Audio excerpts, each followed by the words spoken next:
Right now, I want to welcome from the Independent Women's Forum, Julie Gunlock is with us from IWF.org. How are you, Julie?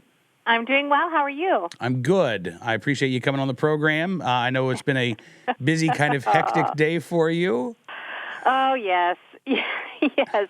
I went out to do some errands this morning and came out and put my key in the car. My car isn't that old. You know, it's sort of the reliable family car, and we bought it just a couple years ago, brand new car, and put the key in the ignition, and it wouldn't turn over, and and I of course go into a total panic. And it's 8,000 degrees outside. The car is I'm about to die as I'm sitting in this car trying to figure out what's wrong.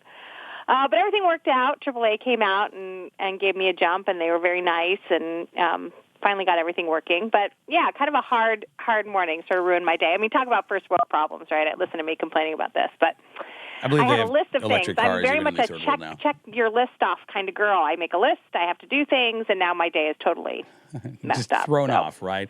I'm just out of curiosity, did anybody ask you as you were waiting for AAA, did anybody come up and say, hey, do you need a jump? Are you okay? No, because I looked like a lunatic. Everybody was like avoiding me. They were taking like wide circles around my car.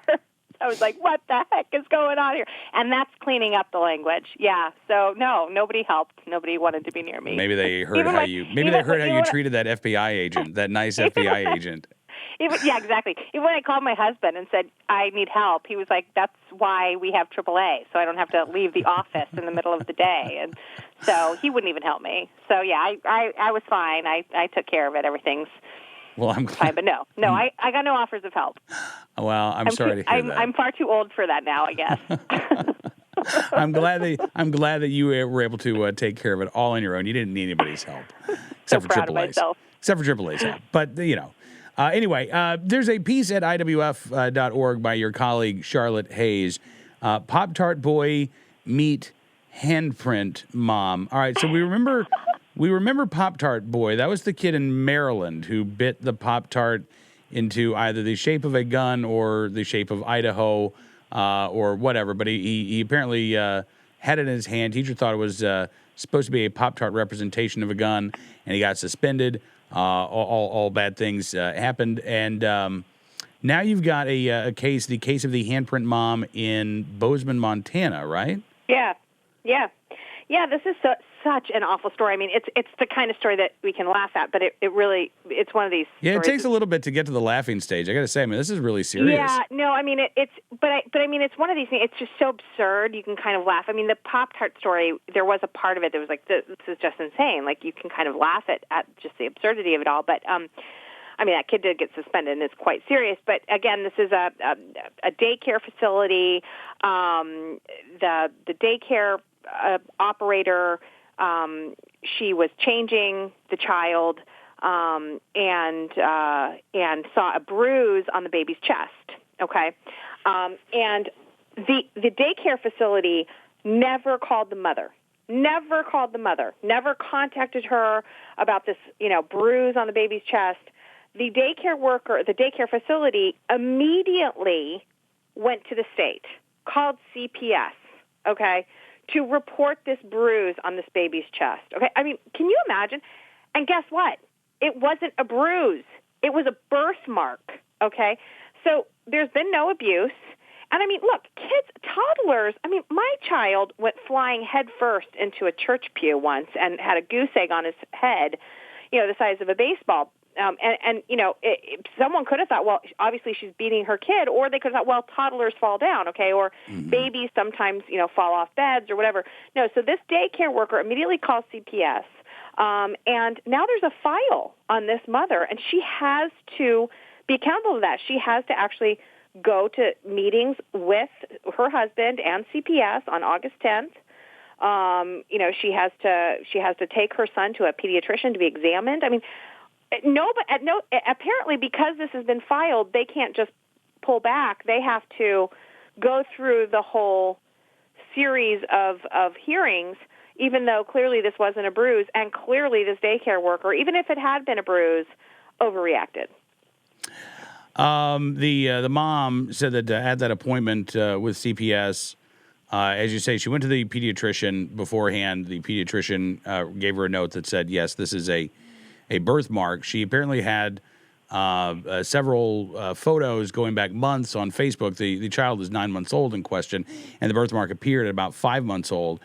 So she had, Facebook photos showing, look, here's the birthmark. Right. And she said at the CPS appointment, they were joined by a sheriff. The mom showed them the photos in the doctor's note. The sheriff's response, she said the sheriff told us that he thought the birthmark looked like a handprint. Because he's an authority, right? Right. She said I was a blubbering mess. I think this is standard protocol. They have to take everything very serious. I've been hearing this. If there's any sign of suspicious marks on any child, it has to be reported to the state. So that was their rebuttal. And here's the thing. So, okay, let's say that that's the way we want to approach things. You now have a doctor's note saying this is not a bruise, this is a birthmark.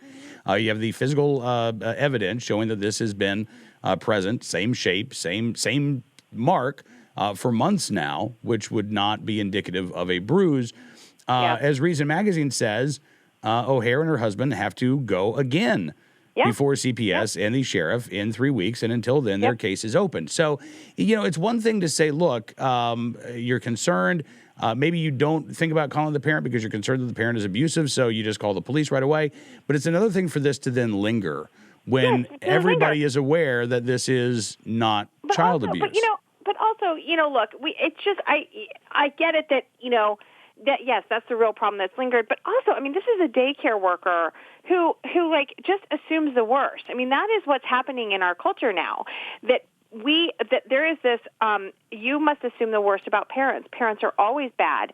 People who work with kids are always, there's this sense of are they creepy pedophile? We just assume the worst about people. And children are stupid. They can't be left alone for more than 7 seconds. It's just this, this cultural phenomenon. There's a new book out by Abby Schachter. She's actually a fellow with the Independent Women's Forum, and she's written this new book called No Child Left Alone. I did a podcast with her on this book, and it can be found at IWF.org. But it's a great book, and it talks a lot about the sort of how government is increasingly taking over what used to be parental responsibilities. And she actually talks in the very first chapter, actually I think it's in the introduction, where she talks about why she even wrote this book. And she talks about how she dropped her child off at daycare, and suddenly her parenting style didn't matter. She wanted her child swaddled. Nope, not allowed. The state doesn't allow swaddling. She wanted her child to receive a certain kind of food. Nope, that's not allowed in the daycare. She wanted her child to get formula. Nope, that's not allowed. I mean, there were all these sort of rules that, as Abby explains in her book, didn't matter. Parents didn't matter. It was all what the state said. And so we're starting to see these examples. I mean, whether it's leaving your, kid in the car and having some nosy neighbor call the police on you and having the police sort of threaten you, or these kinds of things where a daycare worker is so overly cautious that they can cause you months, even years of hassle dealing with the state on these issues. Yeah, and particularly when you get into the parenting styles, right? I mean, that sort of goes back to the free range parenting. And is that going to be at some point not just seen as culturally unacceptable, but again, I guess I shouldn't say someday. There have been cases right now where it's been deemed as legally unacceptable, right? To let your kids go out and about, and yet, again, we see these stories, Julie, of these kids who get stopped and questioned. And a lot of times, again, I think it's we talk about the heavy hand of the state without thinking about the individual officers. We just had a good guy story yesterday of an officer in Ohio who got a call about a 7-year-old who was wandering around downtown. I think it was Franklin, Ohio, on a Sunday. And he goes and he checks on the kid. And as it turns out, the kid was trying to sell his teddy bear to get money for food because he hadn't eaten in several days. And he and his brothers actually did have to be removed from the home. Hey, look, this isn't any kind of, I'm not trying to be hard on the police, and let me tell you, particularly after what's going on in Milwaukee, and all over the country, and we have, you're absolutely right, it's important to point out the good stories. There was a video that went viral a couple months ago showing a police officer, a police department had gotten a call about some kids being too loud when they were playing basketball, and the policeman pulls up and ends up playing basketball with the kids, right? He said, I'm not going to put a stop to this. This is great. They're out here in the fresh air. They're not on these games. They're not playing violent games. They're playing, they're playing basketball with each other. And then a couple weeks later, rather, he shows up with Shaquille O'Neal to play basketball with the kids. I mean, it was a great story. So look, there are police officers that practice good judgment. I think look, my sister is a social worker. She does child and family therapy, and she works with CPS, and she sees terrible stories. And so I don't want to sort of generalize about these different officials, but we really have a problem in this country of judgment, of letting things go too far, of a bureaucracy that really traps people and torments people, and really a culture that's taking away parental rights in favor of state rights. Julie Gunlock with the Independent Women's Forum. Listen, we are almost out of time. I appreciate you coming on the program. Go drive around. Just don't stop anywhere. We anywhere. leave for vacation, and all I need to be is, on some stretch of highway with 3 kids. Hey, let me tell you, did I ever tell you about the time that we were on our way to vacation and my wife's minivan, yes, the engine I remember that. threw a rod halfway there on a Saturday afternoon? Yeah. I remember. That was awful. So hopefully that doesn't story. happen to you. No, thank you. Thank you for just putting that in my head now. Great. Well, you do go get your car's oil changed, right? Yes, we do. On occasion? We do. Okay, because that was sort of the issue with the minivan, as it turns out. All right, Julie, thank you so much for coming on the program. Enjoy your vacation. We'll talk to you again soon. Thanks for having me. Julie Gunlock from the Independent Women's Forum with us here on NRA News, Cam and Company.